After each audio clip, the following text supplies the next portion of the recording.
Assalamualaikum warahmatullahi wabarakatuh. Waalaikumsalam warahmatullahi wabarakatuh. Alhamdulillah Ustaz, setelah dalam keadaan sehat. Alhamdulillah. Dan alhamdulillah pula kita setelah bersama-sama melaksanakan sholat Jumat berjamaah. Kemudian berkaitan dengan inti dari sholat Jumat tadi adalah mengenai perilaku, contoh dari teladan dari Rasulullah. Nah, pada kesempatan ini saya mencoba banyak kita ini nggak sadar, tanpa sadar kita melakukan munafik sebagai munafik. Dan ini sebagaimana mungkin arti munafik itu adalah tidak sesuai dengan ucapan yang kita dalam pelaksanaannya. Dan kita ucapan kita itu adalah pada saat kita melaksanakan sholat, setiap sholat baik wajib maupun sunnah, dan Al-Fatihah merupakan yang wajib dibaca setiap sholat kita. Nah, pada ayat iyyaka na'budu wa iyyaka nasta'in, jadi hanya kepadamu lah hamba menyembah kepada Allah, kemudian kami minta pertolongan kepada Allah. Nah, pada kenyataannya banyak juga orang kita bukan menyembah kepada Allah, tapi ke tempat lain ya, selain Allah. Mau begitu juga dengan pertolongan. Malah kita banyak meminta pertolongan kepada manusia. Ini yang tidak sesuai ucapan antara ucapan yang kita ucapkan dengan pelaksanaan yang kita laksanakan.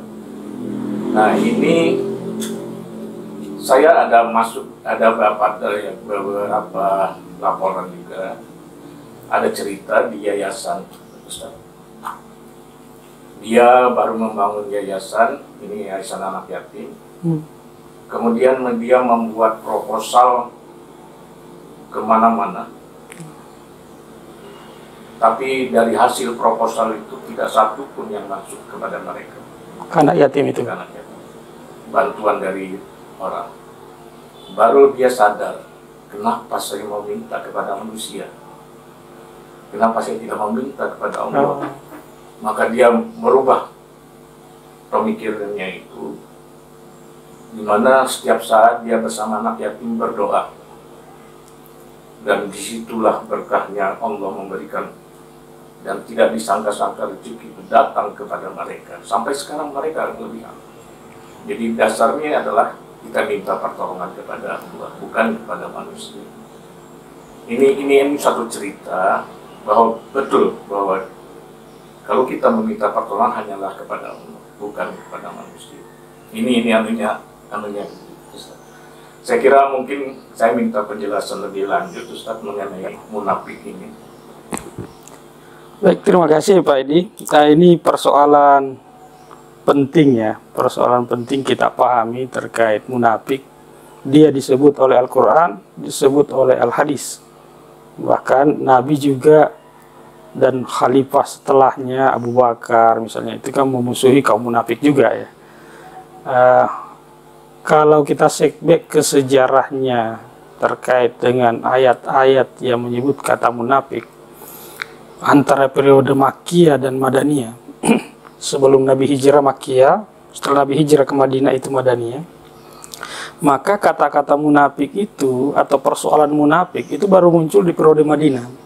Di Mekah itu belum muncul kata-kata term-term yang terkait dengan munafik.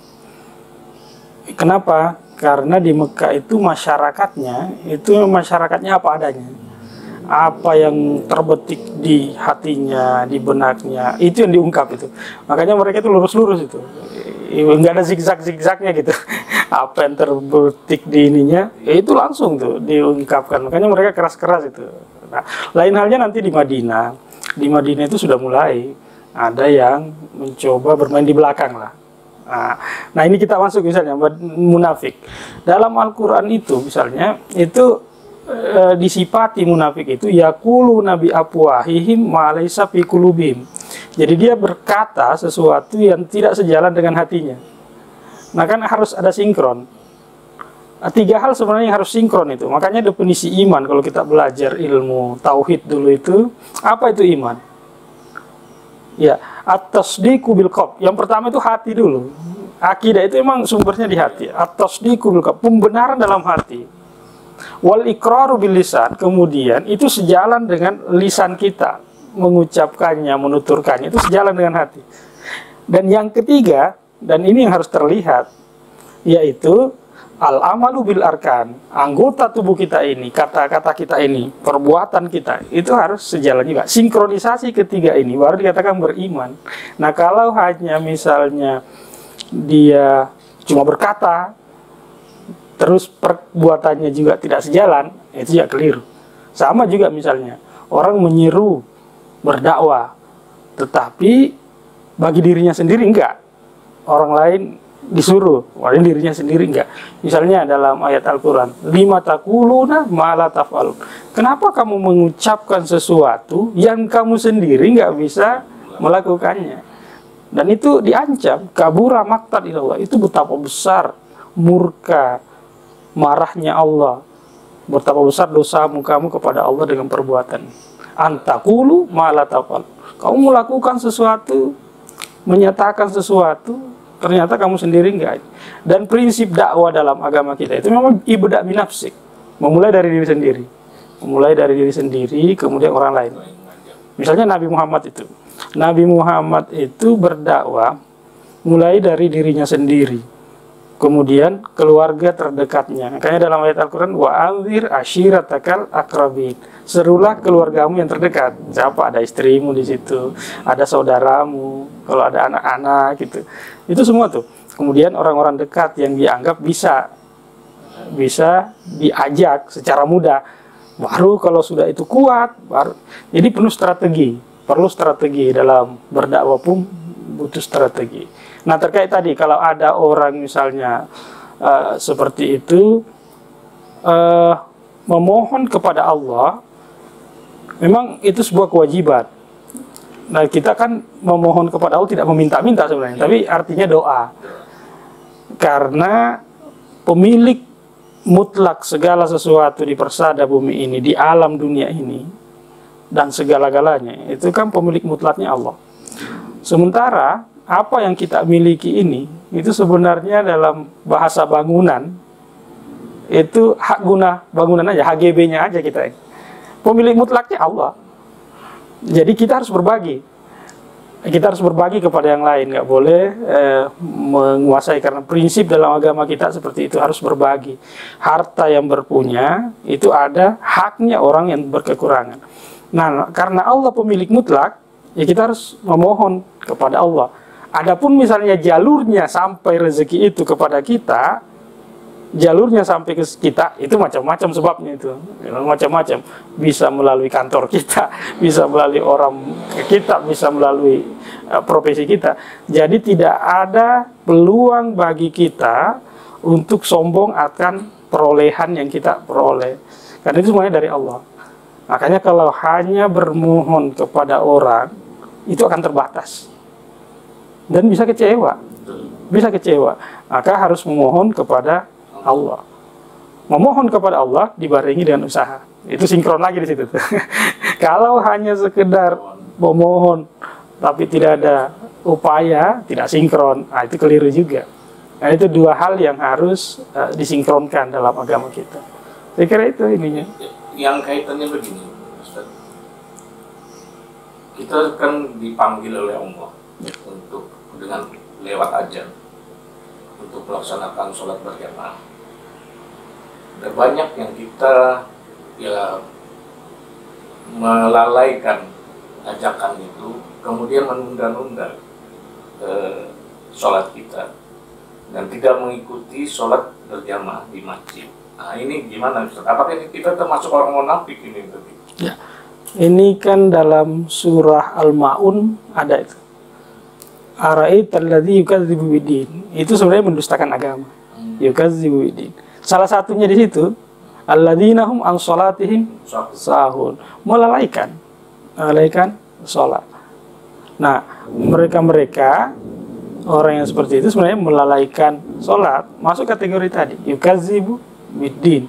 Maka sebisanya kita melakukan sholat itu. Nah, kalau persoalan misalnya jamaah, tergantung situasinya aja, kita lihat situasinya apakah memungkinkan dia untuk ini, tetapi sebisanya kita lakukan itu. Tapi kalau misalnya dengan alasan pandemi atau alasan yang lain yang memang mungkin bisa dibenarkan, ya itu lain persoalan. Tetapi kalau dalam kondisi normal dan itu terjamin misalnya dari hal-hal yang dikhawatirkan, bisa masuk kita kategori itu. Saya kira seperti itu.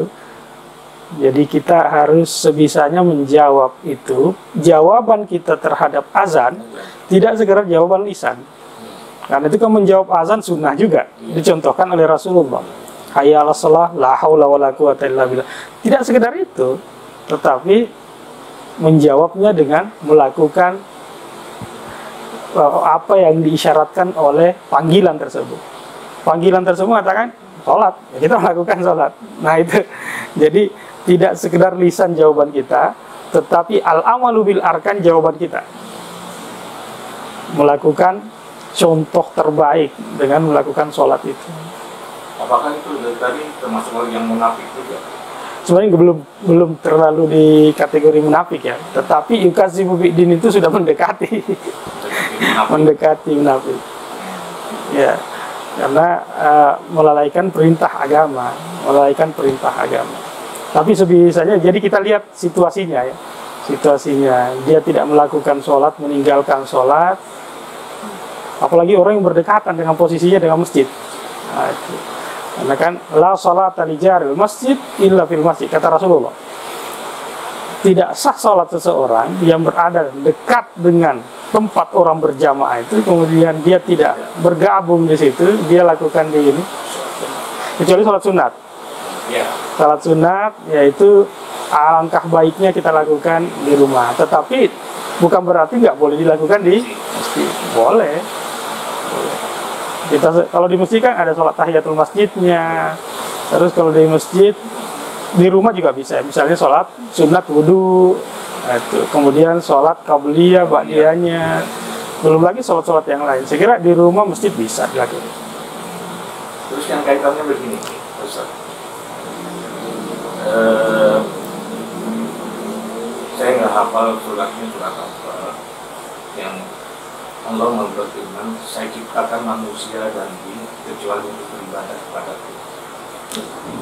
Nah, berarti kan kita ini diperintahkan selalu beribadah kepada mereka. Dan tentunya beribadah itu ada tuntunannya adalah Al-Quran dan Rasulullah hadis. Nah ini gimana Ustaz? Beribadah itu sebenarnya tujuan penciptaan. Tapi jangan kita maknai ayat itu. Itu surah Az-Zariyat itu. Wa ma khalaqtul jinna wal insa illa liya'budun. Kami tidak ciptakan bangsa jin maupun manusia, karena jin juga itu makhluk yang mukallaf. Jadi ada juga nanti itu jin yang berdosa, jin yang baik, ada yang sama dengan manusia. Kecuali untuk menyembah kepadaku. Tapi jangan kita maknai bahwa penyembahan di situ adalah Tuhan butuh disembah. Ya. Allah disembah tidak disembah, kekuasaannya tidak berkurang. Tetapi penyembahan itu hakikatnya kembali kepada diri kita. Jadi manfaatnya kita menyembah Allah itu kembali kepada diri kita. Allah tidak butuh. Anda nggak butuh ya dapat.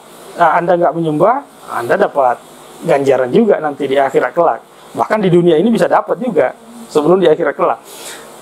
Anda beribadah, Anda tentu dapat ganjaran yang baik juga. Nah, jadi Allah tidak butuh sebenarnya. Tetapi itu kebaikannya, implikasi positifnya kembali kepada manusia. Nah, sekarang ibadah. Ibadah itu upaya pendekatan diri kita kepada Allah. Itu ada yang sifatnya mahdhah, ada yang sifatnya ghairu mahdhah. Kalau disebut mahdhah berarti dia ritual, jenis ibadah, tata cara, waktunya, bacaan-bacaan sudah ditentukan oleh Rasulullah, sudah ditetapkan oleh Allah dan Rasulnya. Itu namanya ibadah mahdhah. Tapi ada ibadah yang lain. Seorang orang tua dengan keluarganya, dengan tanggung jawab ke keluarga, itu juga ibadah. Itu masuk kategori ibadah ghairu mahdhah. Seorang yang pegawai melakukan tugasnya dengan baik, yang halal dan sesuai, taat terhadap atasannya ya. Dalam konteks itu dia juga ibadah ghairu mahdhah. Seorang pedagang, dia berdagang dengan niat ikhlas. Dia berdagang secara jujur. Ya, apa saran yang dilakukannya adalah halal. Barang yang didagangkan juga adalah sesuatu yang baik dan halal. Itu juga sebenarnya ibadah. Jadi sebenarnya ibadah bisa dimaknai secara luas. Jadi ada yang mahdhah, ada yang ghairu mahdhah. Nah, makanya tingkatan seseorang dalam hal ibadah itu beda-beda. Tuntunan agama kita menuntut kita misalnya dalam ayat Al-Quran, ittaqullaha haqqa tuqatih. Bertakwalah kepada Allah sebenar-benar takwa. Itu goalnya itu idealnya. Semua orang ke sana. Tapi dalam prakteknya orang kan beda-beda. Kualitas orang, kapasitas orang dalam pendekatan diri kepada Allah itu beda-beda. Ada yang sudah dekat, ada yang agak jauh. Itulah makanya ada ayat Al-Quran, ittaqullaha mastata'tum. Bertakwalah kepada Allah sesuai kemampuanmu. Maka kualitas ibadah kita satu sama lain beda. Bisa jadi berdekatan ketika dia sholat. Dalam aspek kekhusyuan itu kan beda. Dan itu tidak bisa diukur. Yang tidak bisa diukur. Tetapi gini, secara substansi itu bisa dilihat dari indikator fisiknya juga. Jadi sesuatu yang baik yang kita lakukan, ini dalam arti luas nih ibadahnya, sesuatu yang baik yang kita lakukan pasti orang-orang sekitar kita juga merasa baik. Tidak ada kebaikan dalam agama kita yang kita lakukan yang bertentangan dengan nilai-nilai kemanusiaan kita. Tidak ada kebaikan yang kita lakukan yang orang lain merasa terganggu sebenarnya. Tidak ada perintah agama. Makanya misalnya ada orang kekerasan atas nama agama, mencerca orang yang berbeda pendapat dengan dia. Itu sebenarnya udah keliru. Karena Nabi nggak pernah mencontohkan. Al-Quran sendiri menyatakan, inna au iyyakum la'ala hudan aw fi dhalalin mubin. Boleh jadi kami atau kalian berada dalam petunjuk atau sekalian sesat. Jadi tidak menentukan di situ. Ulama juga mencontohkan. Ya boleh jadi pendapat saya benar, tapi pendapat di sana juga ada benar. Boleh jadi juga ada salah di saya. Di sana juga ada kebenaran di sana. Dan itu sudah dicontohkan ulama-ulama besar kita. Perbedaan mazhab di antara mereka itu tidak mengurangi mereka untuk saling menghargai. Dan prinsipnya adalah selama orang menghargai lingkungan sosialnya, sebenarnya perbedaan seperti itu bisa ditolerir. Sebagai contoh misalnya, antara satu ulama dengan ulama lain saling menghargai, tidak memaksakan pendapatnya di lingkungan yang berbeda. Karena di mana bumi dipijak, di situ langit dijunjung. Saya kira ini yang kita junjung ini. Prinsip-prinsip dalam pepatah di lokal di negara kita, bahwa di mana kita berada kita harus menyesuaikan. Nabi hijrah ke Madinah tidak merusak tatanan masyarakat yang ada. Tidak. Malah justru hanya memberikan perbaikan-perbaikan yang sudah ada. Nah itu. Jadi kembali lagi ke tadi, soal kemunafikan memang soal penyakit juga sebenarnya dalam masyarakat. Betapa banyak orang merasa terkhianati justru karena kemunafikan itu. Jadi menyembunyikan sifat aslinya, jadi kamuflase lah. Kamuflase itu berbahaya, sangat-sangat berbahaya. Karena tidak mau dikatakan musuh, nggak nyata-nyata. Jadi musuh dalam selimut lah. Dan itu dilarang sebenarnya dalam agama. Jadi sama juga kayak setan kan. Kita nyatakan musuh tapi nggak nyata. Tapi kalau setan memang sudah dinyatakan bahwa arahnya setan itu memang untuk menggelincirkan kita ke jalan negatif. Aduh mubin ya. Dia musuh yang nyata dalam urusan bahwa apapun yang dilakukan setan tidak ada untuk kebaikan kita. Semua keburukan. Kalau setan masih udah nyata begitu, artinya keburukannya kayak ini. Kalau orang yang munafik itu bisa menggelincirkan kita dengan kebaikan dia. Jadi lidahnya mengatakan ya, di hatinya tidak. Itu enggak. Jadi konsep iman yang dipakai itu sebenarnya bertentangan dengan itu, konsep kemunafikan. Orang yang beriman itu menyelaraskan apa yang ada dalam hati kemudian dalam ucapan dan perbuatan. Kalau itu yang terjadi, keikhlasan akan muncul. Keikhlasan akan muncul. Jadi orang beribadah, rajin ke masjid apa, oh ternyata ada calon mertuanya di sana, sering berjamaah ya. Nah ini dia rajin berpuasa atau apa, mungkin karena tuntunan atau tuntutan di sekolahnya. Dulu waktu kecil kita itu ada buku jadwal puasa tidak sholat duhur ya. Mungkin karena nggak mau, tidak jadi tulis ya gitu kan. Puasanya pun karena keterpaksaan. Tapi kalau memang sesuai dengan hati, lisan kita bertutur sesuai dengan hati, perbuatan kita ini tercermin, keikhlasan akan muncul, dan itulah muslim yang sesungguhnya seperti itu. Tidak ada nilai negatif dari situ. Atau satu lagi, Ustaz, masih ada waktunya. Ada dalam ayat juga, saya nggak begitu tahu ayatnya, Ustaz. Orang yang memakmurkan masjid adalah ini, ya itu gimana? Innama ya'muru masajidallahi man amana billahi wal yawmil akhir wa amila sholihan, dan seterusnya. Itu surat Taubah, orang yang memakmurkan ya.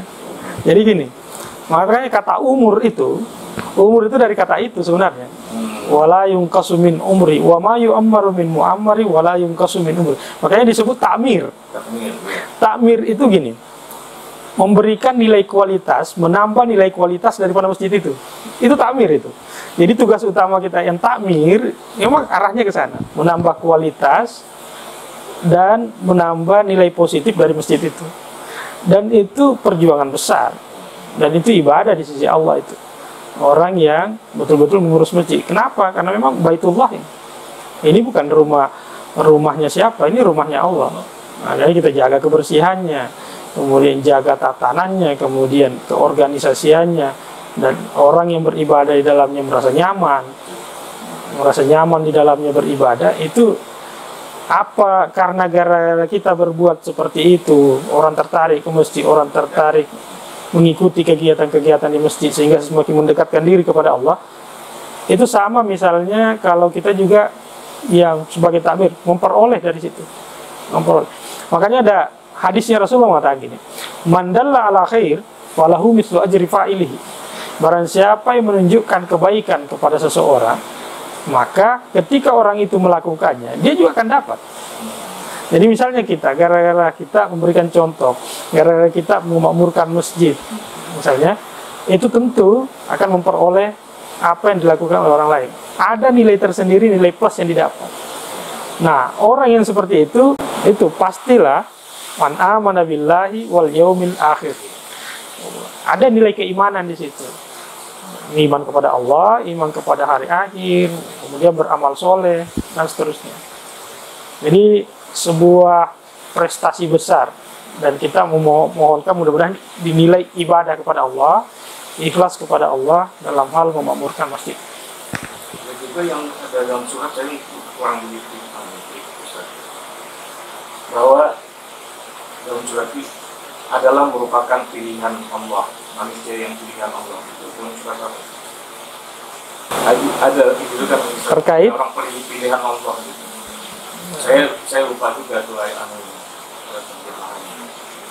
yang masjid, yang terkait dengan masjid. Apa gitu. Ya. Kalau pilihan sebenarnya banyak ya. Misalnya Allah memberikan nikmat kepada orang-orang. Siapa mereka? Ulaika malladzina amallahu alaihim. Siapa mereka? Minas siddiqin. Orang siddiq, kalangan siddiq, orang yang jujur. Wasyuhada, para syahid-syahid. Wassalihin, orang soleh. Wa hasuna ulaika rafiqa. Dan orang-orang yang mendekatkan diri kepada Allah, orang yang baik perangainya di sisi Allah Subhanahu wa taala. Mereka itu sebenarnya orang terpilih. Kalau golongan terpilih di dalam Al-Quran sebenarnya banyak ya, banyak sifatnya. Cuma kalau ayatnya ini saya agak lupa ayatnya. Salah satunya tadi itu ya, beberapa golongan yang masuk kategori orang pilihan lah. Tidak semua orang bisa masuk ke golongan-golongan seperti itu. Siddiqin, syuhada, wassalihin, wa hasuna ulaika rafiqa.